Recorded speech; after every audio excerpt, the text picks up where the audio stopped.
Thanks, Jared. Appreciate it. Thanks everyone for coming on this on a Friday afternoon in May. It's going to be a nice weekend, I know. So we all want to start our weekend soon, or as soon as possible. Dan has asked me to chair the meeting this afternoon. He is not able to join us. Jared Silva will be managing, I would say the back end, but a lot of the front end as well. So thanks, Jared. Welcome. And this meeting is strictly for, we're trying to focus on the SRP, the Special Review Procedures for Meepa, and in particular, it's aquaculture. We're focused on the aquaculture end of it. So there may be other items that need to be discussed or panel members want to bring up, and we certainly can under other business. But let's start off with roll call if we can. Jared, would you? Thank you, Jeff. I'm just going to go through the roll. Panelists, please be ready to unmute yourself and recognize if you are in attendance. Steve Kirk. I'm here, thanks. Mike Trupiano.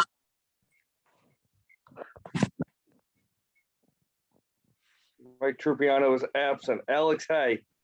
Present. Ron Bergstrom. Present. Alan Rencarel. Present. Amy Croteau. Amy Croteau is absent. Bill Doyle. Here, Jared. Thank you, Bill. Bob Colby. Bob Colby is absent. Mike DeVosto. Here. I'm here. Seth Garfield. Here. Thank you, Seth. Dale Levitt. Here. Thank you, Dale. Jim Abbott. Jim Abbott is absent. Renee Gagne. Present.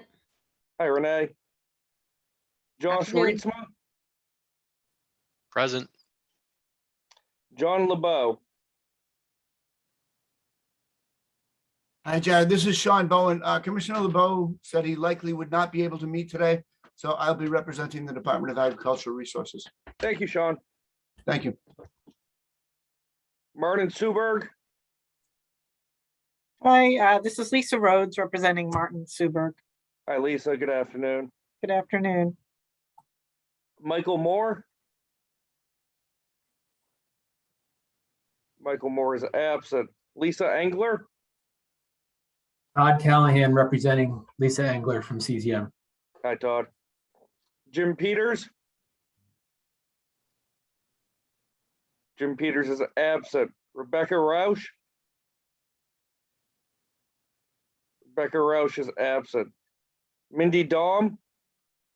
Hi, this is Shannon Emmett on behalf of Rep. Mindy Daum. Hi, Shannon.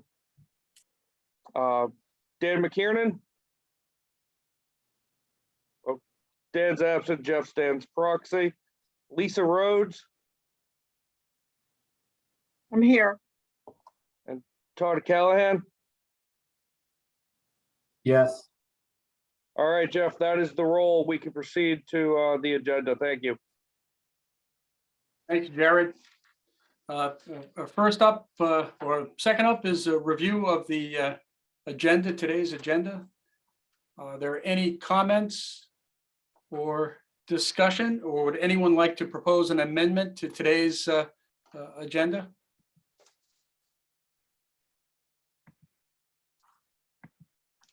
I'm not seeing any hands raised by the panel. It's Jeff. We can move to the review and approval of the minutes. For this, we are going to need a motion and a second to that motion. Then we'll entertain discussion on amendments to the minutes. If minutes are to be amended, we will need a second motion to adopt the amended minutes and then a roll call vote.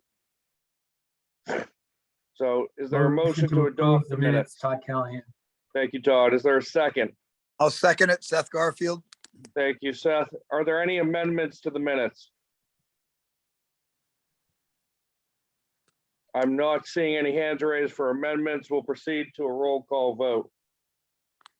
Steve Kirk, Alex Hay, Abstain. Ron Bergstrom, Yes. Ellen Rancorell,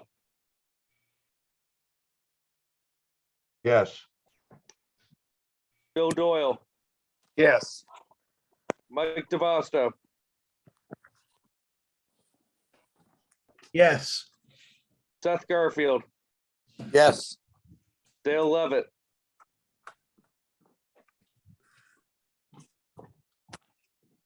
Yes.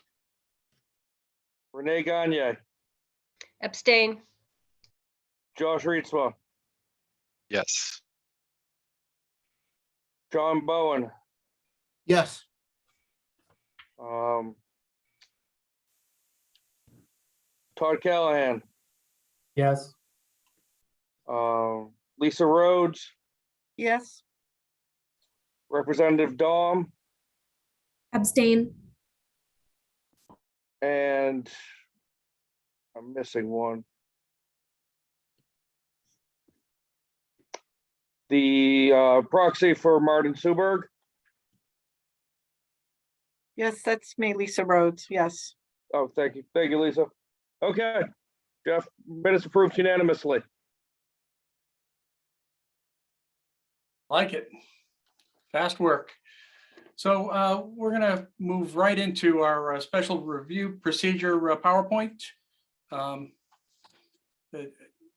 We have I think it's 15 slides, and it's involved, and I think, but it's critical that we walk through this because it does impact so many aquaculturists when they're applying for their permits. And it is an arcane subject, but extremely important. And fortunately, we have Tori Kim with the secretaries, the assistant secretary with us today, and Paige, I also believe, is on, and they're going to help us walk through this process. And we're going to start out with just a background on the SRP and why we're here, and historically what we're doing with that. Jared, can you pull up the first slide? Sure thing, Jeff. Thank you.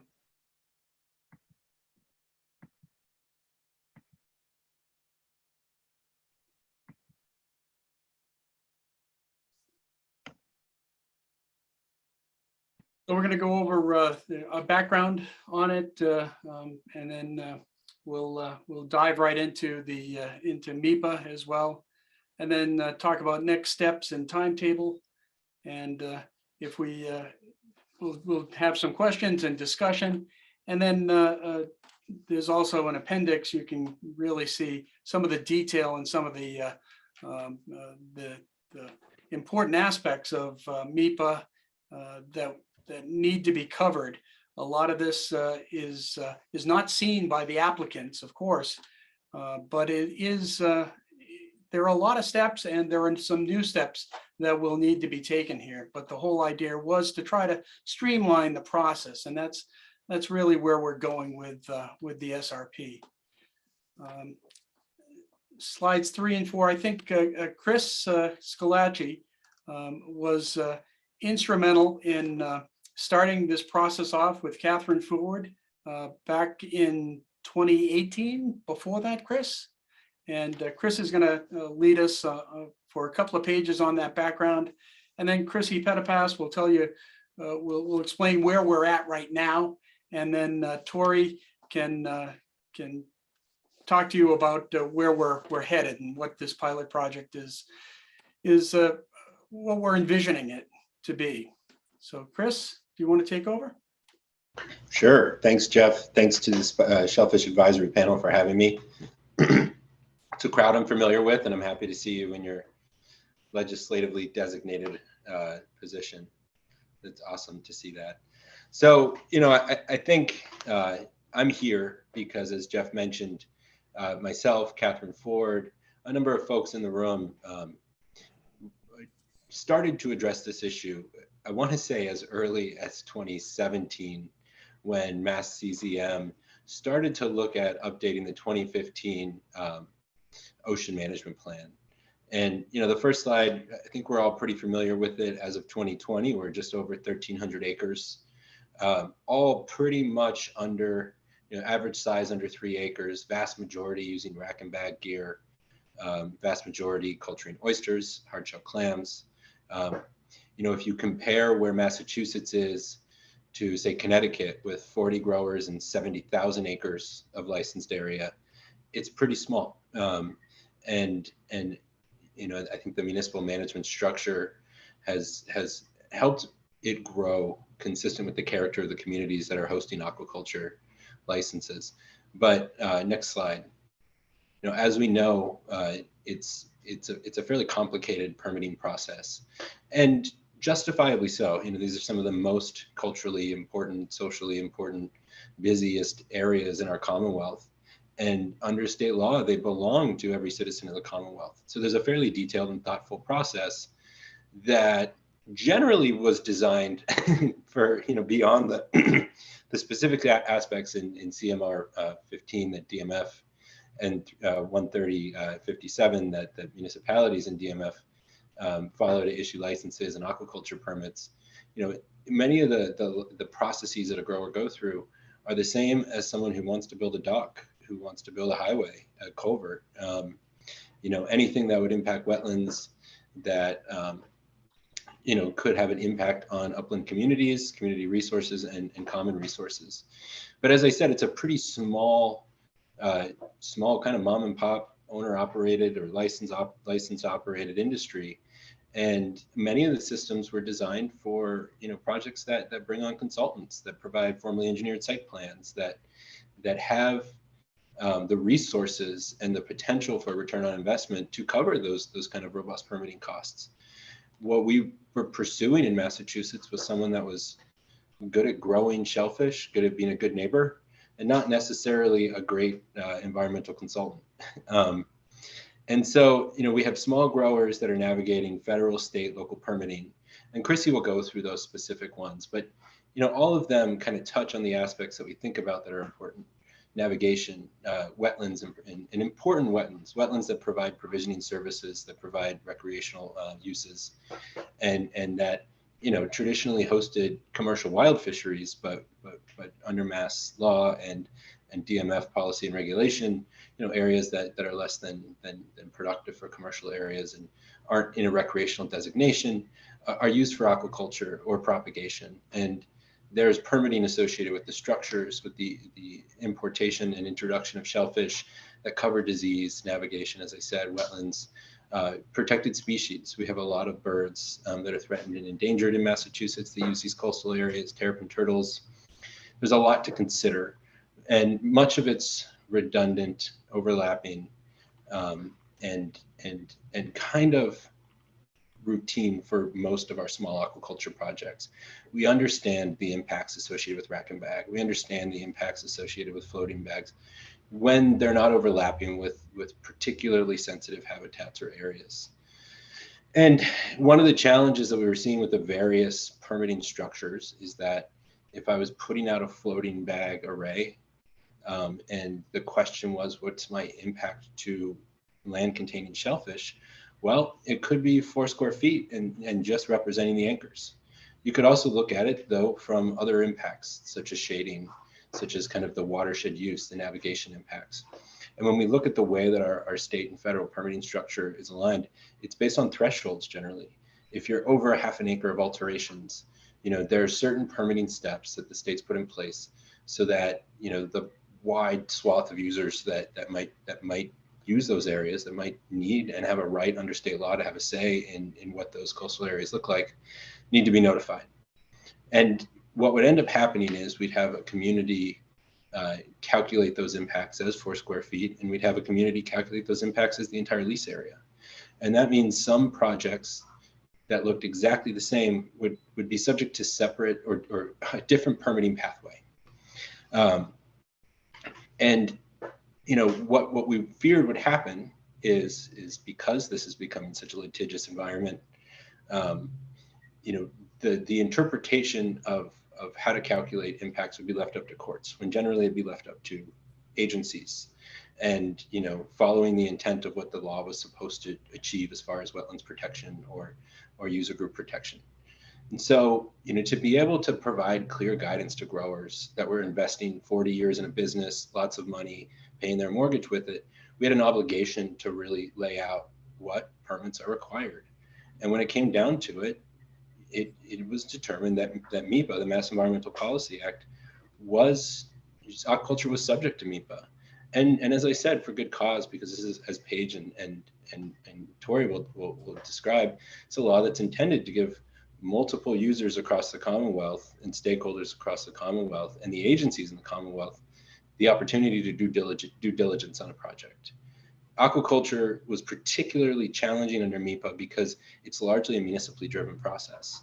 You could have a 10A permit from a harbor master, a wetlands permit or a notice of intent from or order of conditions from the Conservation Commission, and a municipal license. But the catch was that license was certified by DMF.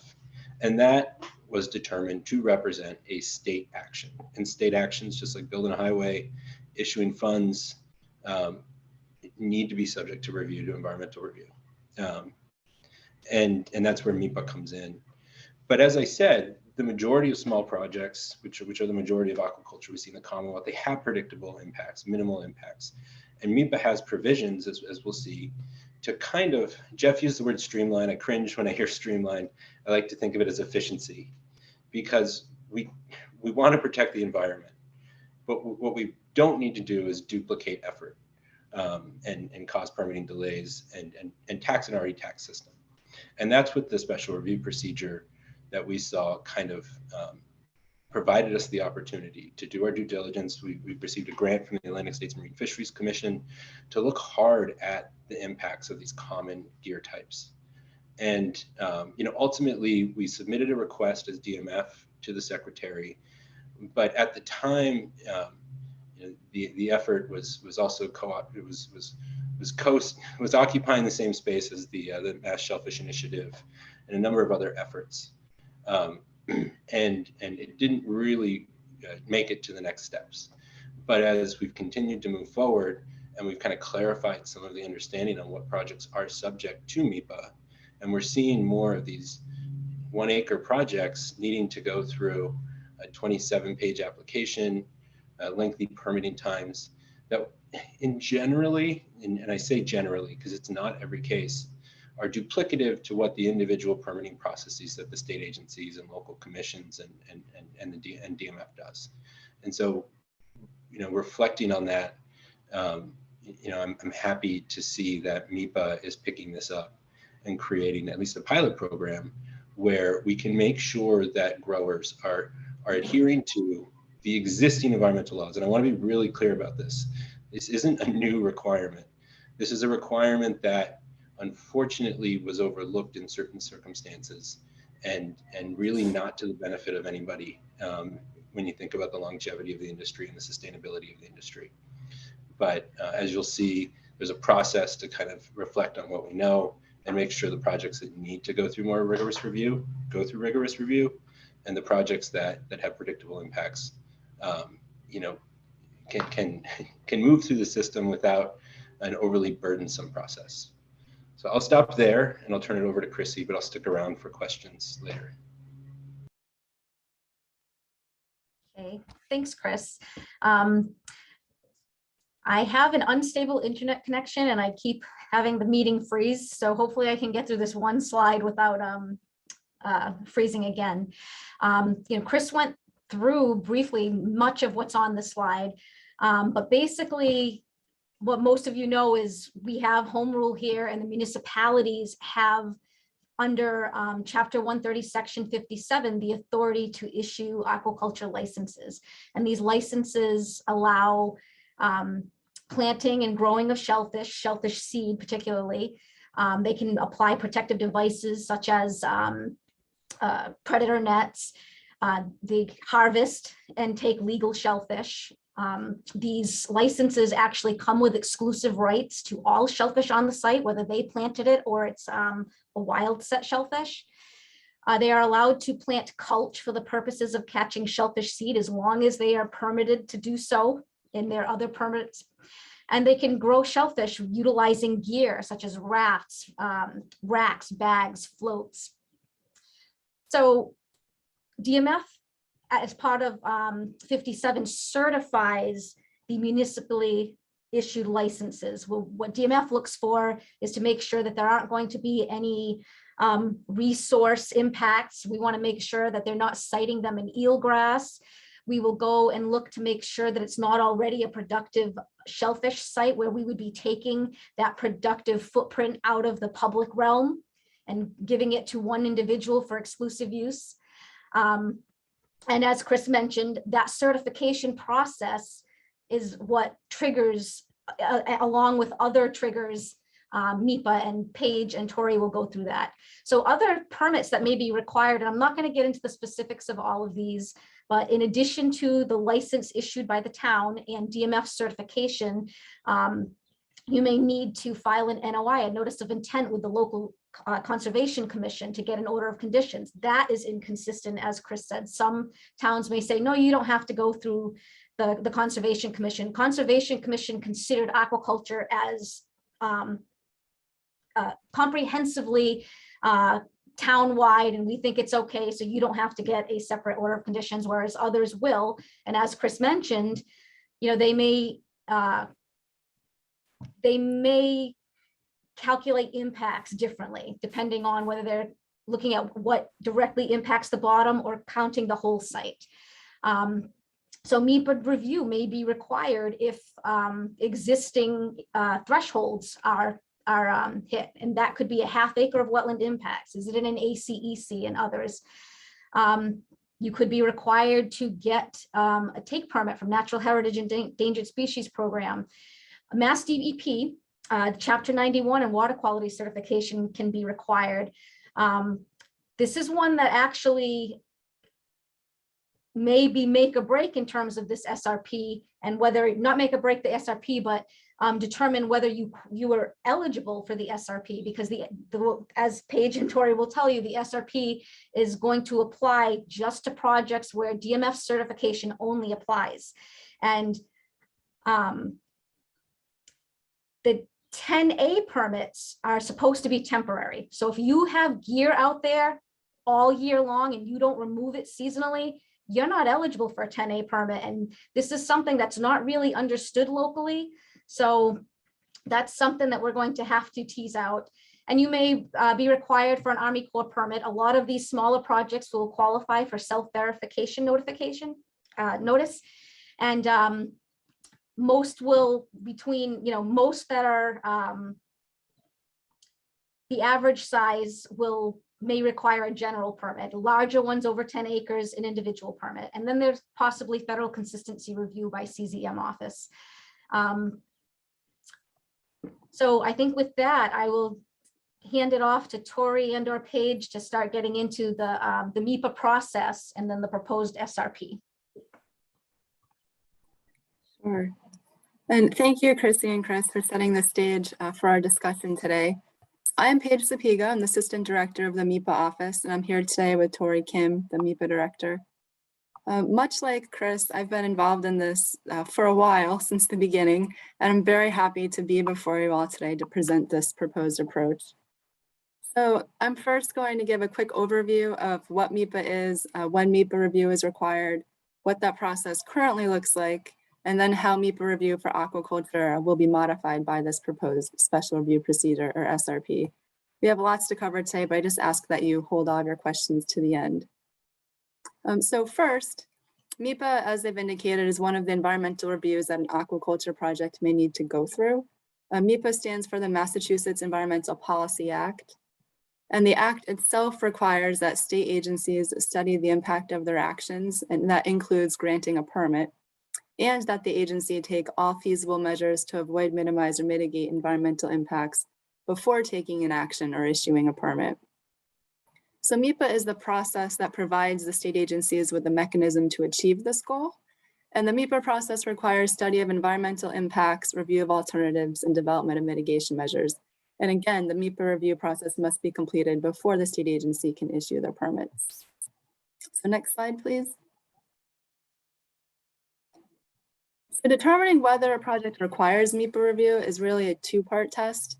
One, a project must require an agency action, and that can include a project proposed by a state agency, use of state financial assistance, or a project that requires a permit from a state agency. So as Chrissy indicated, all aquaculture projects will meet this first part of the two-part test because they will all require the Section 57 certification from DMF, which constitutes a permit from a state agency. In addition, a project must also meet or exceed Meepa review thresholds. And we have thresholds for a variety of categories, such as wetland impacts or species impacts or transportation impacts, et cetera. And the thresholds that a project meets or exceeds specifies whether Meepa review is a one-step process, and that would consist of submittal of an environmental notification form or an ENF, or whether it's a multiple-step process of an ENF followed by an environmental impact report or an EIR. Next slide, please. I think you may need to click twice. One more time, thank you. So this slide contains a few examples of Meepa review thresholds that are generally applicable to aquaculture projects. The first is alteration of a half acre or more of wetlands, and that does include the intertidal area and land under the ocean. Another threshold is new fill or expansion of fill in a velocity zone, and that's shown in purple on this slide. And then if you don't mind clicking one more time, thank you. Or any project located in an area of critical environmental concern, and those areas are shown in green on this slide. So any aquaculture project that requires the DMF certification and meets one of these thresholds would have to go through Meepa review. And again, this is just an example of some of the potentially applicable thresholds. Next slide, please. All right, thank you. So this slide contains examples of agency actions, in this case, permits, that may be applicable to aquaculture that would confer Meepa jurisdiction over the project. I won't spend a lot of time on this because I think Chrissy covered them earlier, but again, the Section 57 certification from DMF is the one that we would see most often with aquaculture projects. The remaining ones are ones that may be applicable depending on what the project entails. And next slide. So I noted earlier that the Meepa review thresholds determine whether Meepa review is a one-step process consisting of just the ENF or a multi-step process of an ENF followed by a draft or final environmental impact report or EIR. However, in addition to that, there's recently some legislation passed in March 2021 and then subsequent regulatory changes that went into effect January 1st. These changes included a new definition of environmental justice populations or EJ populations, and they identified some new requirements that were intended to enhance the public involvement in Meepa review procedures. So the legislation and the revised regulations require that any project within a designated geographic area, and that's typically a 1 mile radius. So any project within the DGA or designated geographic area of an environmental justice population now has to prepare an EIR in addition to the ENF. And that's even if the project wouldn't otherwise exceed a mandatory EIR threshold. These revised regulations also require pre-filing outreach to EJ populations and translation of certain materials. The regulations do include provisions that allow for expedited review through a submittal of a single EIR instead of a draft and final EIR, or a rollover where you can submit an ENF and an EIR at the same time. However, each of these procedures requires a minimum of 2 37-day review periods. And additionally, if you're seeking the expedited review path, you would need to provide advance notification of 45 days to a list of tribal and indigenous organizations and a statewide and local list of community-based organizations, or CBOs, that was prepared based on recommendations by the EEA EJ director before you can even file the ENF for the Meepa office. And then next slide. So that was an overview of the current Meepa review process, but now we'll transition into the SRP and how it will modify Meepa review to streamline it for certain aquaculture projects. The Meepa regulations do give the secretary the authority to establish a special review procedure for certain types of projects for which typical review may not be warranted, as long as the special review procedure continues to serve the purpose of Meepa by providing an opportunity for public comment and review, looking at an analysis of alternatives, and then considering environmental cumulative impacts. It also allows for an SRP to provide for review documents other than an environmental notification form in EIR, and it provides for different review periods other than those that are identified in the Meepa regs. So when used effectively, it can reduce administrative burden and increase the efficiency of Meepa review. Next slide. So this slide is really where the rubber meets the road. It identifies the various categories and review requirements for varying sizes of aquaculture projects under the SRP. It is important to note that this SRP is intended to apply to projects that require only the DMF Section 57 certification and no other state permits. So the SRP will generally have these 3 different categories based on acreage. The first category is projects of 2 acres or less, and no Meepa review will be required for those projects. And this exemption would apply to projects that would otherwise get pulled into Meepa by triggering one of the thresholds we previously identified. So such as alteration of greater than a half acre of wetlands or an ACEC. So under the SRP, any project that's 2 acres or less and only needs the DMF certification would not need to go through Meepa. Let's see, projects that are greater than 2 acres and less than 10 acres. For these projects, instead of completing the 26-page ENF form and all required attachments, including an existing and proposed conditions plan and environmental constraints figure and other required attachments, the proponent would need to just submit a shorter new DMF aquaculture description form that has been specifically tailored to aquaculture projects. They would also submit a copy of DMF's conditional certification letter, which will include a summary of cumulative impacts provided by DMF. And that summary would address other similar aquaculture projects, both existing and proposed, that are located within the same embayment. And then if the project was located within 1 mile of an EJ population, an EJ supplement would also be submitted, which would describe the surrounding EJ populations and disclose the potential environmental impacts and benefits on those populations. DMF, in consultation with Meepa, will provide advanced notification of this SRP to tribal and indigenous organizations and to the statewide and local community-based organization list before it's published for public comment in order to allow for input by these groups in the CBOs. And Meepa and DMF will also translate the advanced notification into multiple languages. Because we're proposing to do this upfront, the individual growers will not need to provide the 45-day advance notice or translate the Meepa documents into the different languages. And then additionally, under the SRP, the total Meepa review period would consist of just 1 30-day review period. And that does include a 20-day public comment period. And then this last category for projects of 10 acres or more, these projects would not be subject to the SRP and they would need to follow just our normal Meepa review procedures. So the SRP is really intended to streamline review for smaller projects that have predictable and minimal individual impacts, but still allowing for a review of cumulative impacts for Meepa purposes. Next slide. So the special review procedure would not apply to projects that need other state permits. Generally speaking, I think this would include cold projects, placement of permanent non-seasonal gear, or kelp or other aquaculture activities that are not associated with the Class 3 Type 1 permit issued by DMF. And that's because these types of projects generally require other state permits and they may have more permanent impacts. Or in the case of kelp, this is just an emerging industry where the impacts may not be fully known at this time. So we are proposing it as a 1-year pilot process to streamline Meepa review for these more simple, straightforward projects that have predictable impacts and to begin to apply consistency and permitting approaches. However, over this 1-year period, we'll continue to convene the regulatory agencies to discuss a more permanent framework for addressing aquaculture. Next slide. So this slide identifies the schedule for next steps. We're aiming to share the draft SRP with the tribal and indigenous groups and community-based organizations in early June.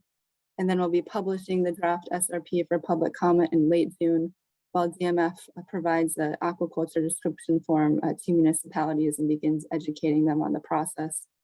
We're aiming to have the SRP in effect this summer in August or September.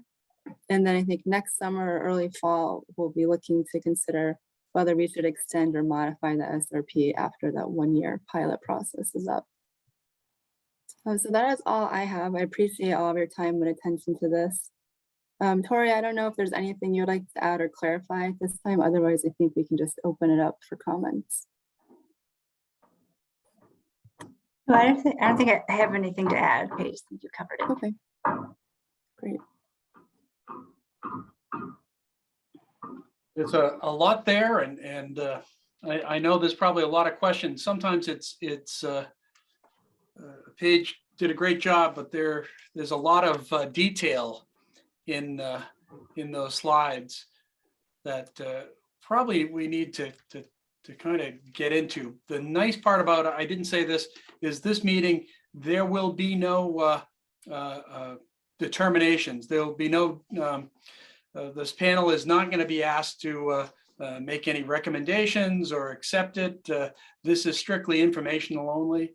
So it's the first in probably a number of public discussions about this process. But this is, we wanted to put this out there as a pilot project and to try to, it's been, as Chris said, starting sometime back in 2017. It's been around for a while. We wanted to move on this, but again, it's just a year pilot project, and then we'll certainly make changes as needed or move ahead if not before 1 year. So I'll open it up for questions from the panel. All right. Folks on the panel, if you have questions, use the raise hand function. I'll recognize you in order of the queue. For folks in attendance, there is at the end of the meeting, there is an agenda item to allow public comment. We'll be taking any comments you have at that time, including questions you may have on this subject. So first up, Steve Kirk. Yeah, thanks very much for the presentation. I thought it was really well laid out. And my question, I think, is for Paige. Can you talk a little bit about how your office goes about the cumulative impact assessment of an individual project, and if positive impacts are part of the potential review, either from water quality or habitat value of aquaculture installations?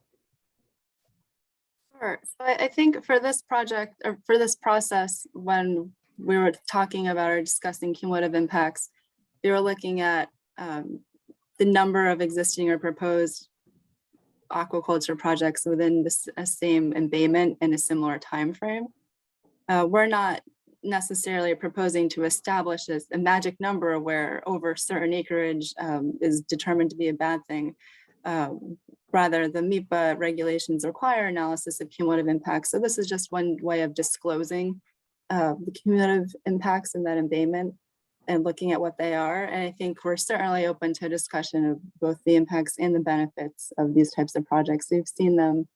A few aquaculture projects have gone through Meepa review, and those filings have identified water quality benefits. And I think in the environmental justice supplement form that we've created, we do ask you to identify the impacts and benefits. And I think water quality benefits are one of the things that could be noted in that category.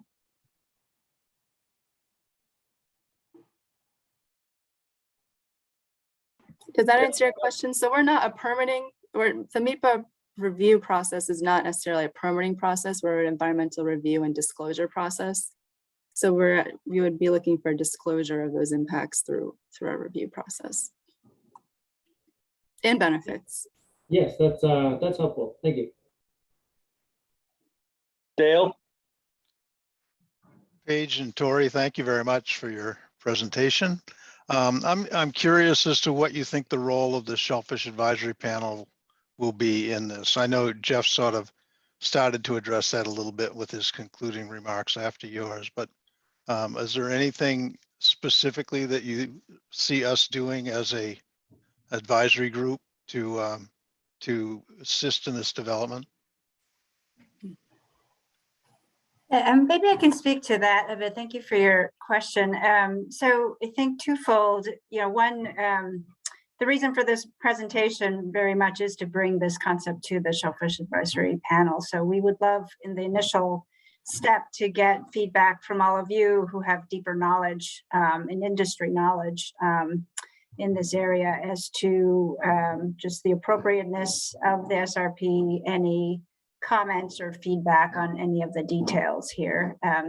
Again, the broad concept is to really focus in on those projects with the minimal impacts for now, with the idea that we would plan for perhaps more permanent strategies down the road. So I think initially I love some feedback on whether we've kind of gotten that balance right. We've done the 2 to 10 acres. We think that's the sweet spot where a little, some level of Meepa review still is appropriate, largely to get at that cumulative impact, but to exempt under 2 and then full process for over 10 acres was sort of the balance we're striking. I think the second part of that could be, as was mentioned earlier, we are, looking at this as a pilot and very much hoping for perhaps a more permanent strategy that would apply to other permits, other types of aquaculture activities. And that's where I think we've also heard from our partner agencies like CZM and DEP that we just don't have the data available. Some of these activities like kelp are emerging. We don't quite know what the impacts are. So the 1-year pilot is really meant to not only provide some minimal review, but start getting some data and information in a more consistent fashion. So what we intend to do on our end is to continue to convene our regulatory agencies together as we have been so far. We're looking sort of 6 months out within that 1-year pilot to, again, start to strategize about longer term strategy. So I think when the time is appropriate, we think it would be appropriate to bring those types of more longer term ideas back to this panel for further discussion and input. So I think we're, given the expertise of the folks on this panel, we're looking to sort of use this as a sounding board, as it were, and to get that stakeholder input that we think is critical to getting ideas and concepts out there that work for the industry and make sense for both review impacts and kind of efficiency for permitting. Thank you. Sean Bowen? I had a question about the spatial thresholds, the 2 acres, the 2 to 5, 2 to 10 and above 10.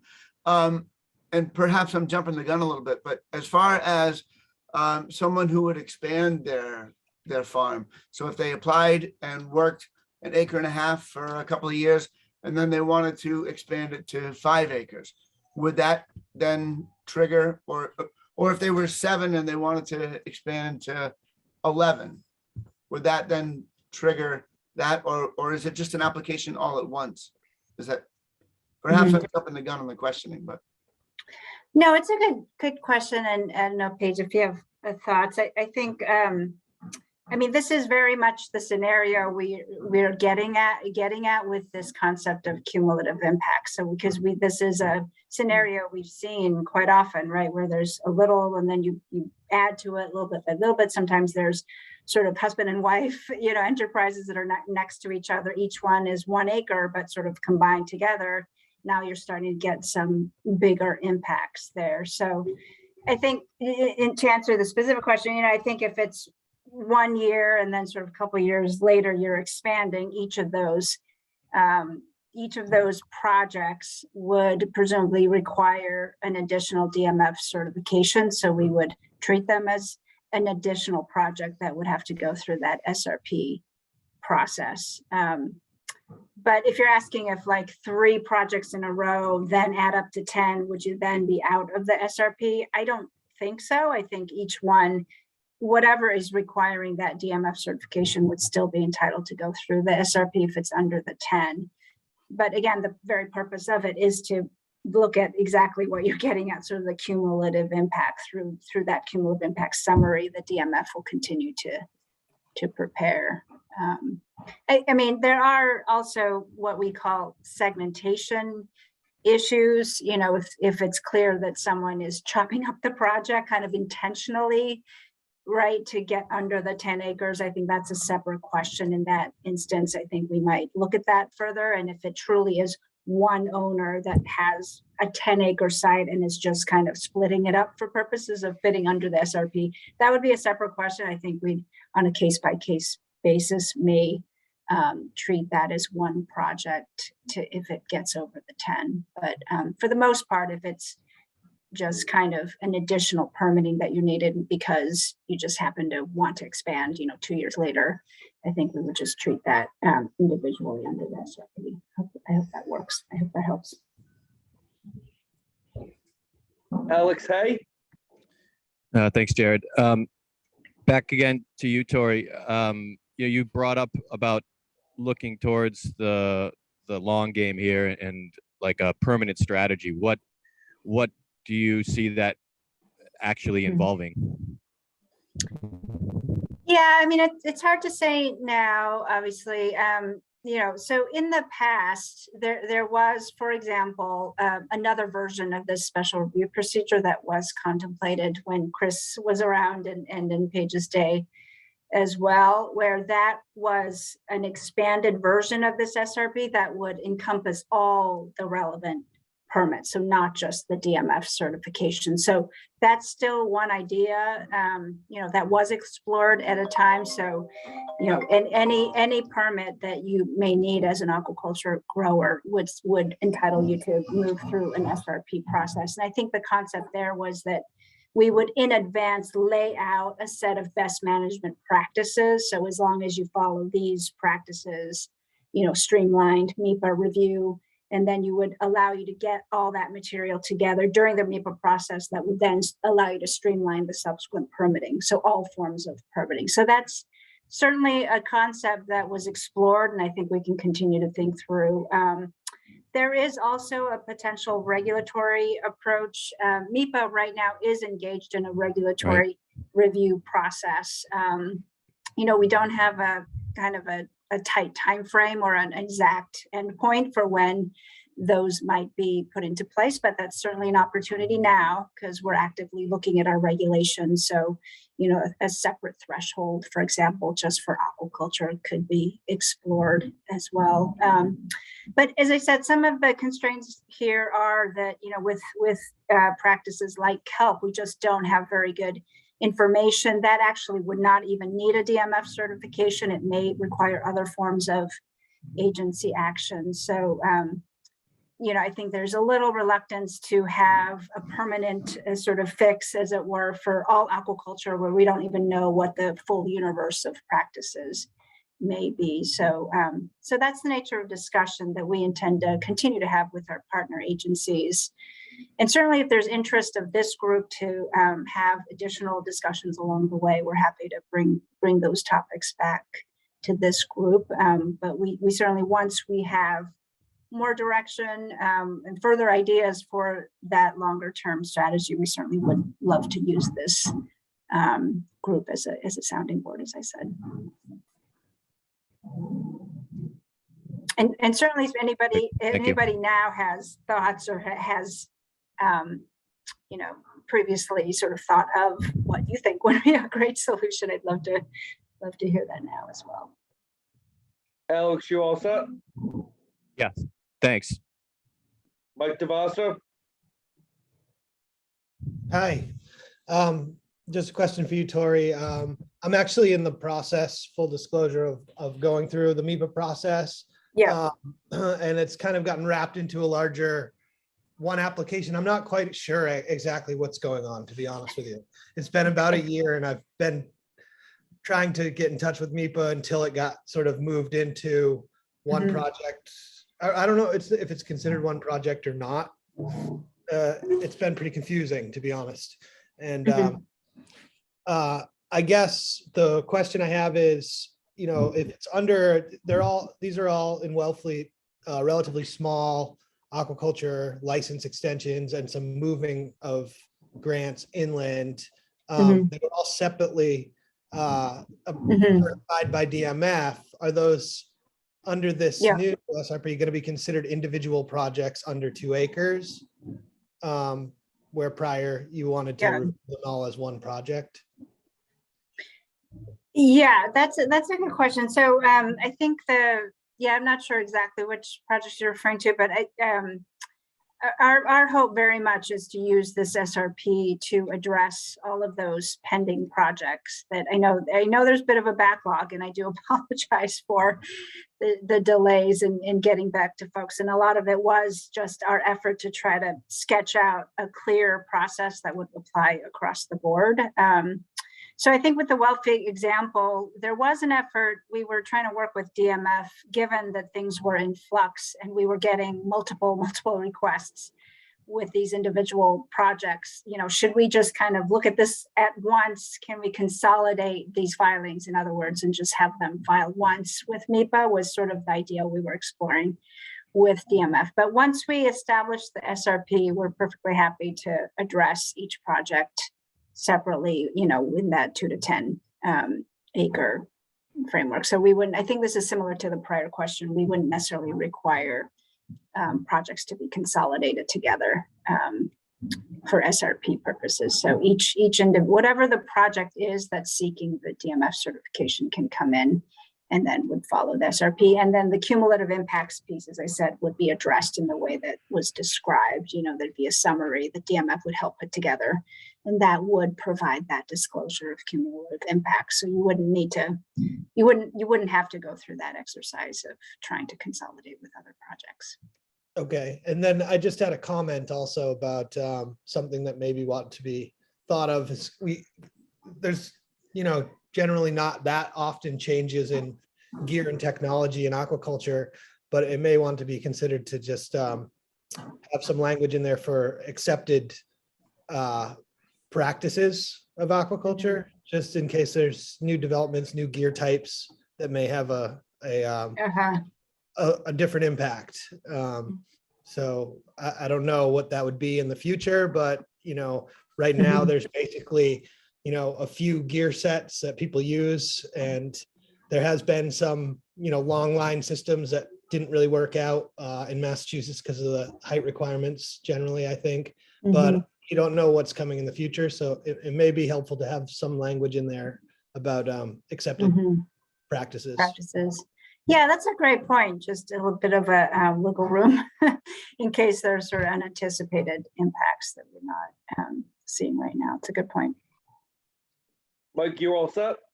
Yep. Thank you. Chris Galacci?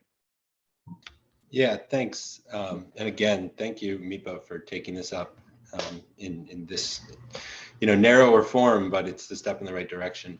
You know, one question, Tori and Paige, you know, between Sea Grant, Barnstable County Extension, NOAA, and other agencies, you know, there are some opportunities to take on some projects that might help support an expanded version of this, as far as an understanding of impacts. Is that something, you know, if we start to look at newer gear types, different types of gear types across different Massachusetts environments, and even some of the kelp you had mentioned, is that something that might help support an expanded Meepa process or SRP process or reg changes in the future? Yeah, I mean, yeah, go ahead, Paige. I was gonna say, I think it certainly can. I think we would need, Meepa doesn't necessarily just promulgate special review procedures on our own. We need to work with partner agencies for something like this. But I certainly think to the extent where there are opportunities out there to start collecting some of this data or preparing some documents that could be used to support an expansion of the SRP, I think that would be a good idea. Tori, I'm not sure if you had anything to add.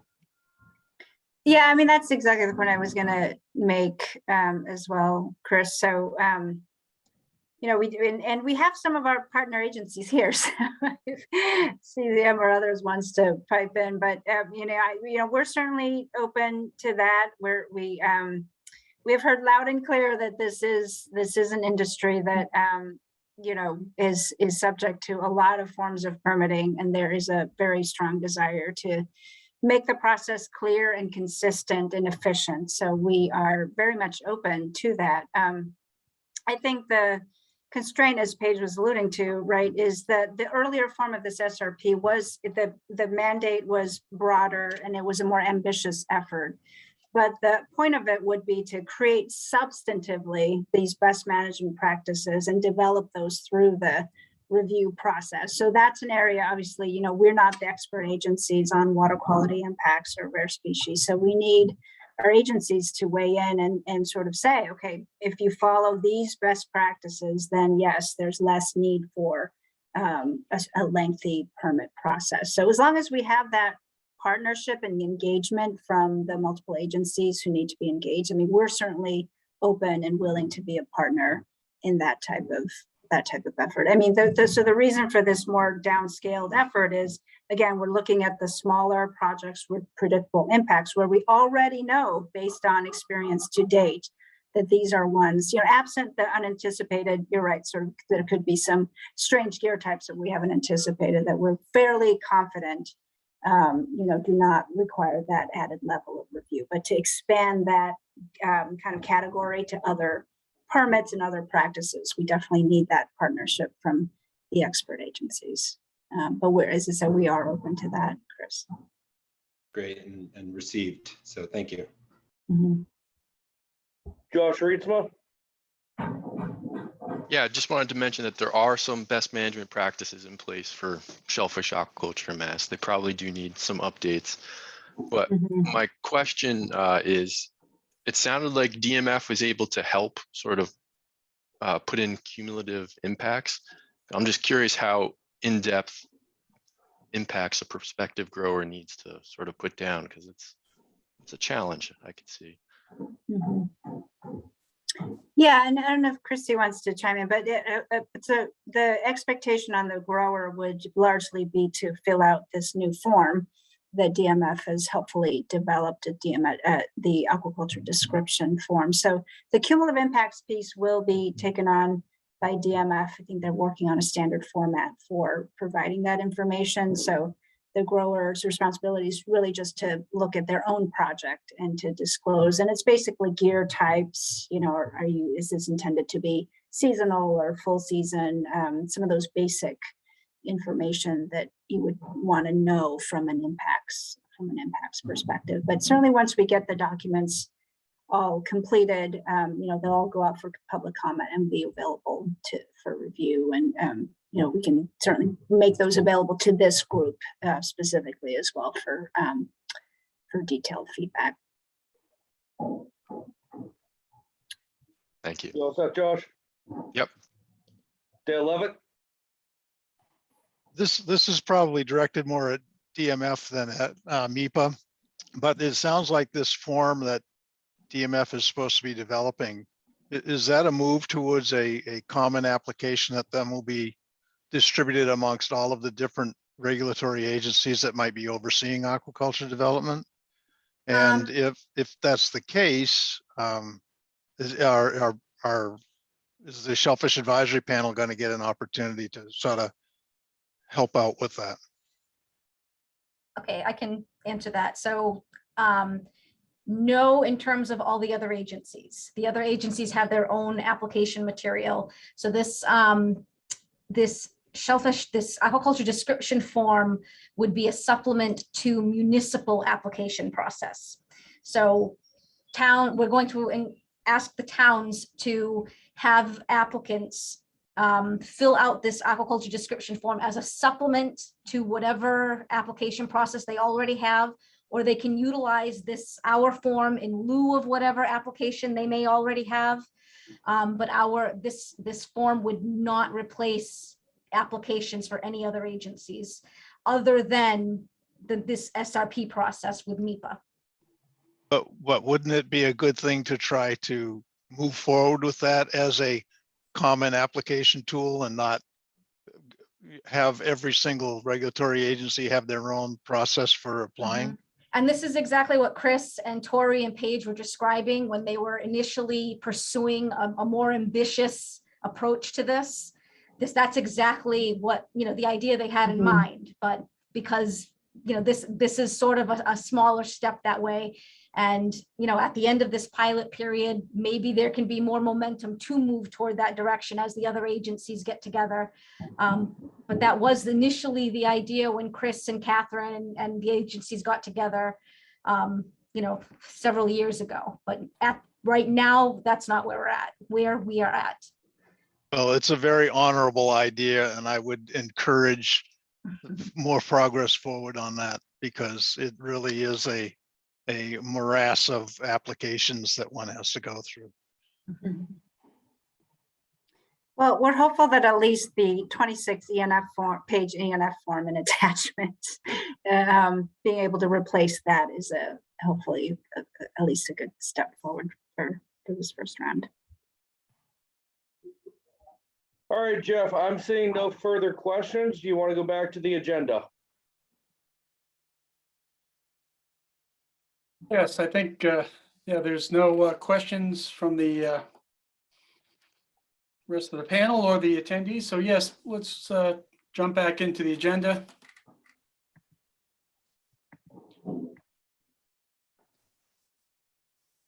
Looking at number 3, other business. Do panel members have comments? So I'll run through the roll call again, and if you have a comment, please step up. If not, let me know. Thanks, Jared. So Alex Hay, No, thanks for the opportunity. All set. Alan Rancoro, Yes, I had something that I was wanted to request for the next meeting. And I sent Dan McCarron an email on it, and I've talked to Jeff Kennedy about it. So as far as the next meeting, I'd like to do a proposal on surf clamming, spreading some seed in state waters and growing some seed in state waters of surf clams. Also, the other proposal was reopening Hatches Harbor off of P-Town for surf clammers. And I know Dan said he wanted to address that this year, so yeah, that's it. He's passed both of those on to me, Alan, and I'll be in touch with Okay, you, great. and we can discuss those items. Yeah. And I think he intends to have both of them on the early fall panel meeting. Okay, great. Is that correct, Jeff? Yes, yeah, I think that's, we don't have it scheduled yet, but I think Dan was talking about probably an October meeting and then maybe a December or early January second meeting, so. And in that interim, I think he also intends to convene the subcommittees established at the last meeting on bulk tagging and Jeff, what was the other issue? Well, I think that was really, Tom, was that just bulk No, tagging? it's municipal license, aquaculture Right, licenses. Municipal aquaculture licenses, thanks. Thank you. That good, Alan? Yeah, that's great. Thank you. Okay, thank you. Bill Doyle. I'm all set, Jared. Thank you. Thanks, Bill. Dale Levitt.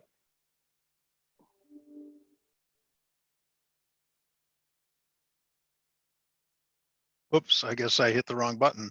I'm good. Thanks a lot. Thanks, Dale. Josh Reitzma.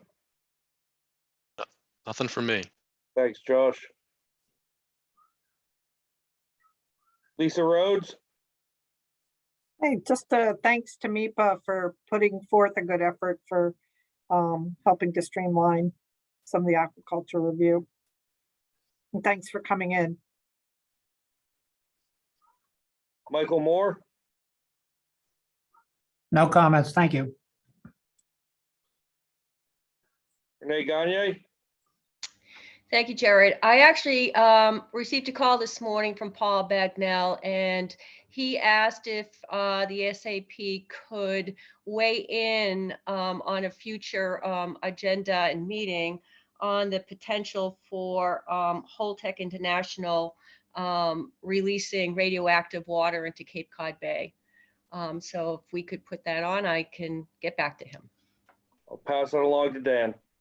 Thank you very much. Ron Bergstrom. Nope, I'm all set. Thank you. Thanks, Ron. Seth Garfield. Hi, yes. I would agree with the whole tech issue. That should obviously be on our radar screen. I know there are lots of interested parties in that, and we should, discuss that at the panel and move forward with that as well.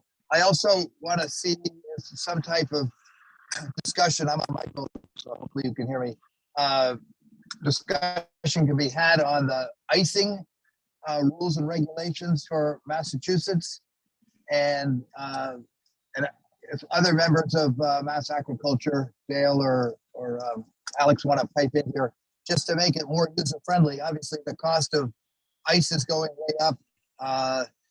The actual history for Vibrio cases is pretty, is reasonable, or, hasn't gone up at all.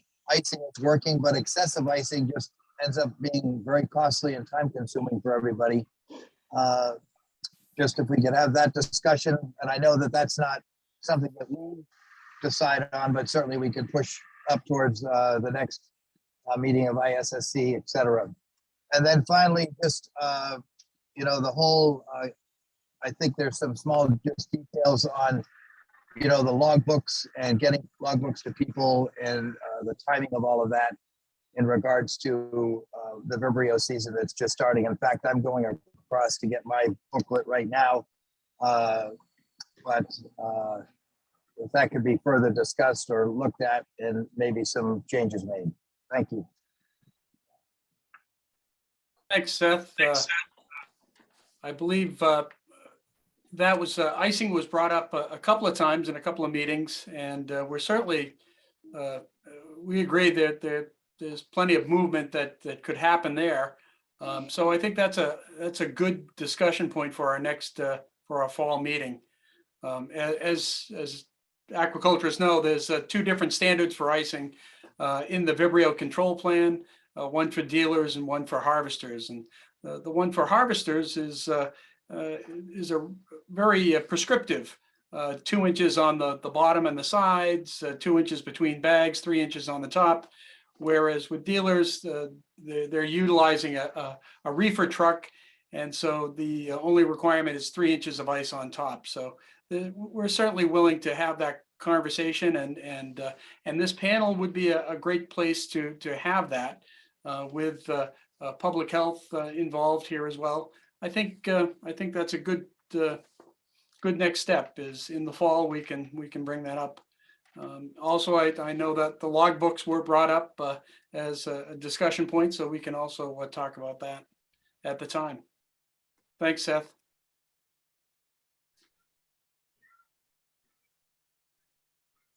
Sean Bowen.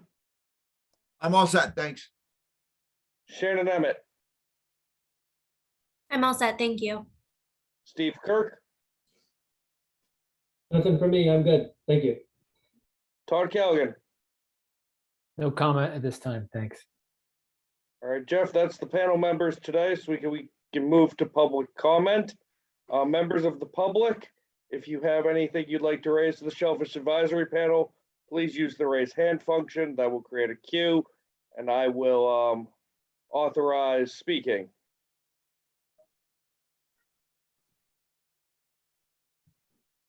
Helen Miranda Wilson, you're recognized. You can unmute yourself. Hi, I get a lot out of these. I'm on the Shellfish Regulatory Board and Wellfleet on the Select Board, and I request once again that you have, as is normally the case in all the Zooms I've been going to, a list of participants, because, for example, I would like to know who from the Wellfleet shellfishing community is at this meeting without having to contact all of them individually. Because I like to get feedback from people who may have been at the meeting. That's the first thing. The second thing is, could you have an easily distributable link to this recording of the meeting so that it could be shared within our community easily? Thank you. Sure thing, Helen. I can answer both of those questions. The Zoom format we use does not authorize or enable us to have that functionality. I'd be happy to share a list of members with you after the meeting. I can send that to you right away. That's very easy for me to do. Hold on The a second, minute, sir.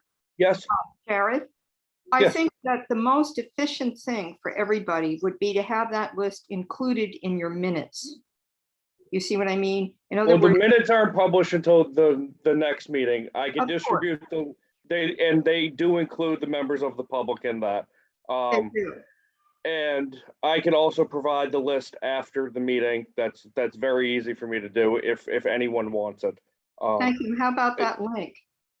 And the link, we publish all of these meetings to our YouTube channel. Thank you. Yep. And that's all published on the Shellfish Advisory Panel website. So you'll have the minutes up there after the meeting today. You'll have the minutes for March. And the link to this meeting will be up probably first thing Monday morning. Thank you. You're very welcome.